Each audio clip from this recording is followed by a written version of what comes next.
I know this is a question that bugs the mind of virtually every customer in town.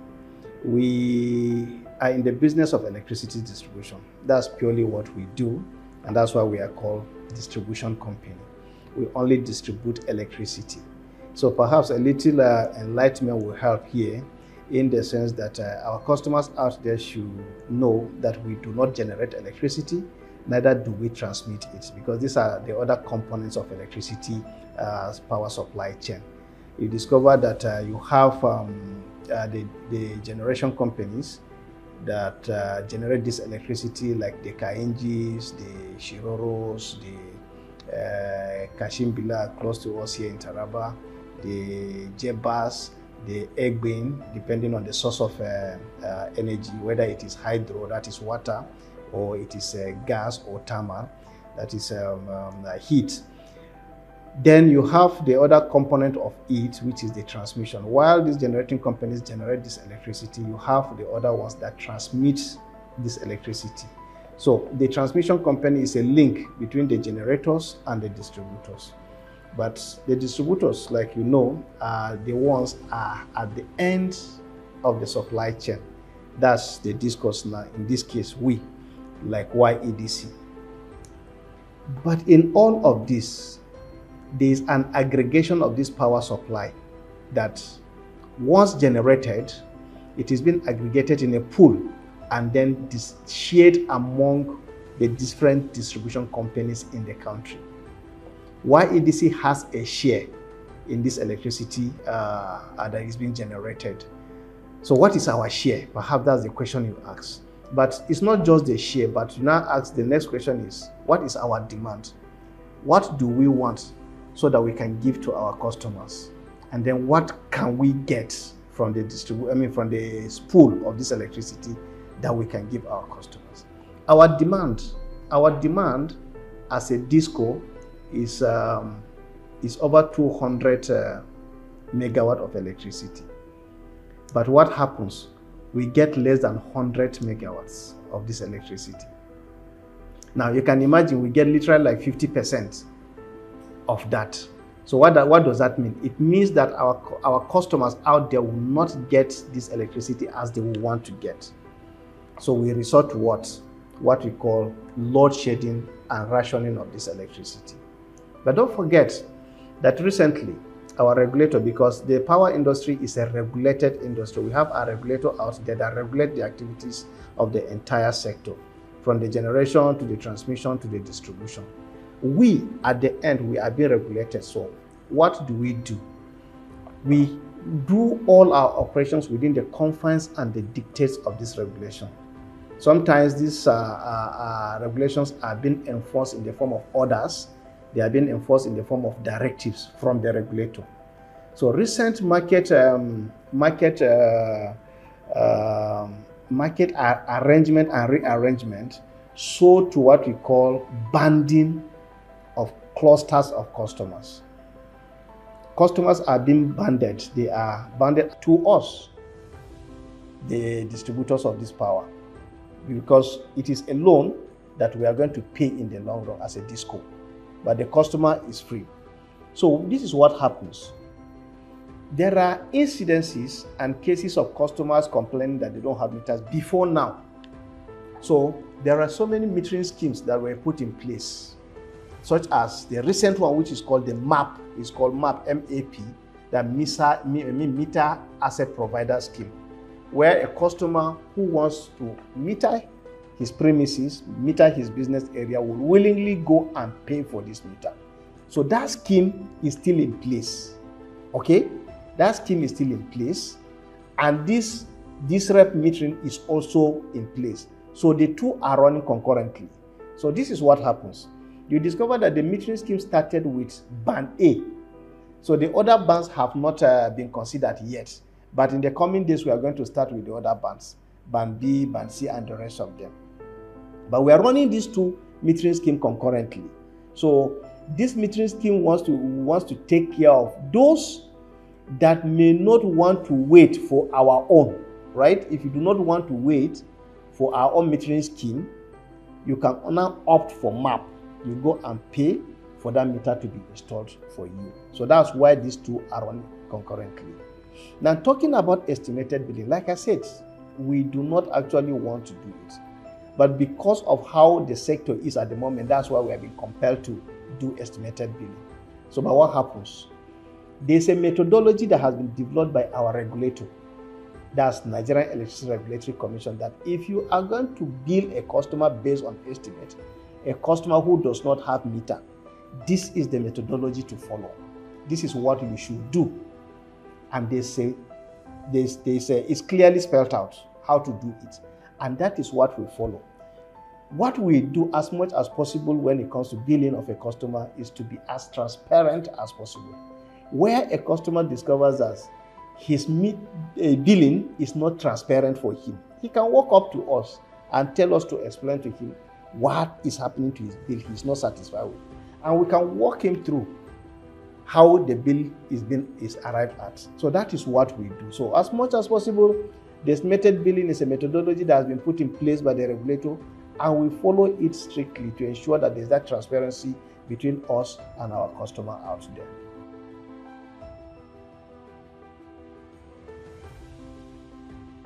Recently, we have gone full-fledged into cashless policy. In September, we started with Adamawa region as a pilot. So throughout the month of September, it kickstarted in Adamawa region. Now, remember that we have 4 regions. That's like saying we have 4 states that we cover as a DISCO: Adamawa, Borno, Taraba, and Yobe. Starting from 1st of October, we now went full-fledged. The entire franchise of YEDC, we have gone cashless. Now, why did we go cashless? It is a regulatory demand that DISCOs must go cashless. But then don't even forget that it has been a CBN directive even years before now that cashless policy must be implemented across all business platforms and transactions. So in the power sector, in fact, it was YEDC that has been lagging behind because of the recent change in management of YEDC. But as we speak, we have joined all the DISCOs in going cashless. We look at the inconveniences that come with that cashless, both to us as a business and even to our customer out there. You may want to pay your bill.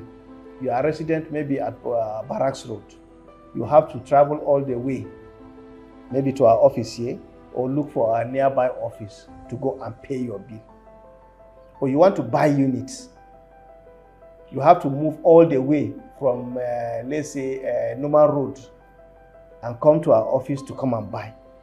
We now discovered that we must explore technology in resolving this problem. So what did we do? We now decided to go cashless. So we have made provision for different platforms where our customers can utilize to see that they enjoy this cashless policy. At your own convenience, in the comfort of your room, in the comfort of your office, you can buy your token using either Buy Power or pay, or even our own app. We have YEDC Core app that you can download from Play Store and use it to buy. Just register, use it, sign up, and then buy your units. And recently, with going full-fledged into cashless, we now brought in third parties that can collect this cash, but not in our office. We don't collect in our office. Our personnel, our staff do not collect the cash. But you have third-party agents like Money Point, like InterSwitch, and the rest of them. All these POS that you have around you. You walk up to them, say, I want to pay my electricity bill. You go, give them the cash, and then they accept and then give you a receipt. All you need to do is just show your receipt, and then it is credited into your account. So that is what we are doing, just to offer that convenience, that security for our customers out there, so that the inconveniences that comes with cash will be taken off their neck totally.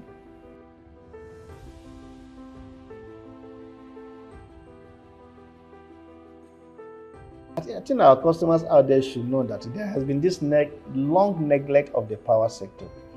long neglect in terms of maintenance. It has not been regularly carried out.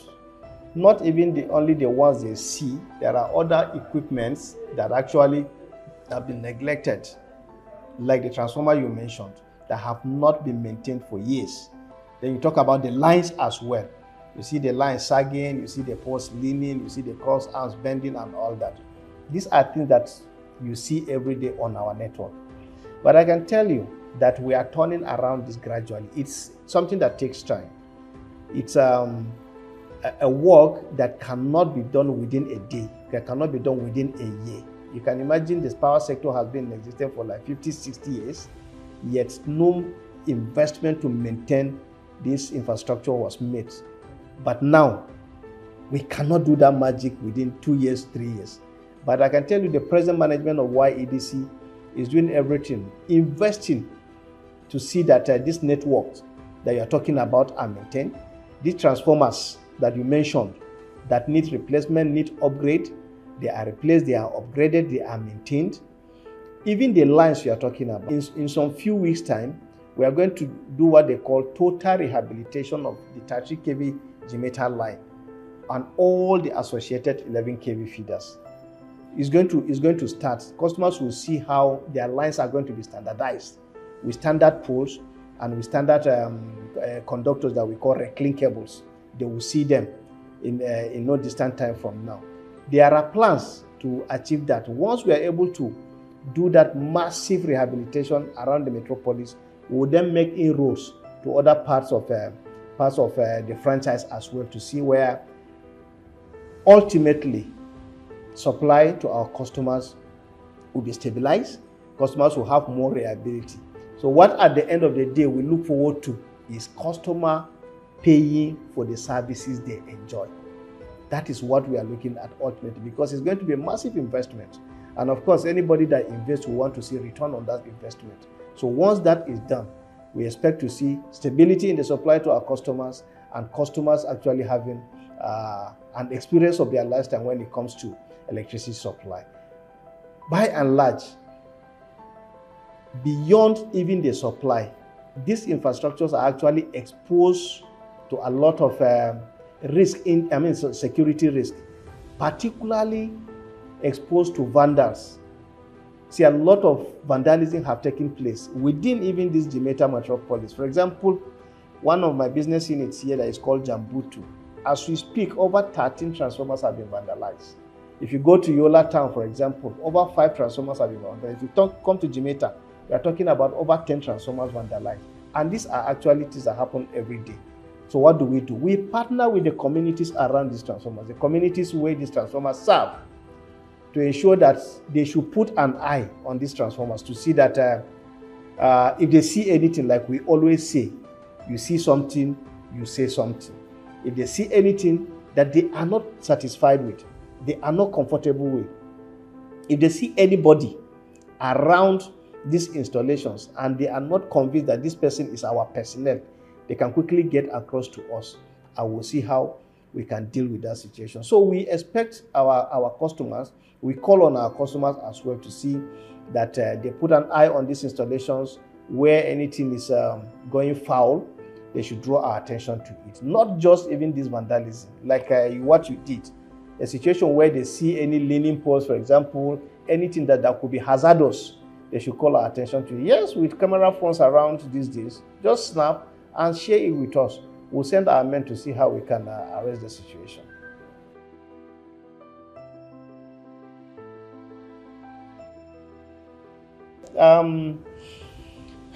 There has been, like I mentioned, there has been this repeated cases of vandalism that we've been experiencing. And like you said, the insinuation out there is, perhaps these are people that know this thing, that actually get involved in this vandalism. Anytime I hear such, I say, please, if you can get one for us, I can assure you, as a regional manager here, that person is going. It's not just leaving the job, but we'll hand it over to the security agents to even prosecute him. Because you understand that cases of vandalism can earn someone as high as 21 years imprisonment. So we don't joke with that. So to say our staff or someone who knows electricity are those doing this thing, I can tell you, if it is YEDC staff that is found in this act, he can't stay the next day. But we will not rule out the fact that maybe those that have worked before, maybe with NEPA before or PSCM before, might be involved in this thing. Yes, we cannot rule that one out. There's the possibility of those people getting involved in this. But since they are not our staff, we treat them as vandals that they are. And once they are apprehended, we get them across to the security agents to do the needful. They carry on with their job, prosecute them, the judges jail them, and they go and serve their jail terms. We have some of them with the security agents as we speak. Recently, they vandalized our lines along Nguru Remayo Belwa, and even some vandalized some transformers around that Jambutu that I mentioned. They are actually with the security agents, and they will certainly be prosecuted and handed over their jail terms once found wanting. Yeah. Thank you.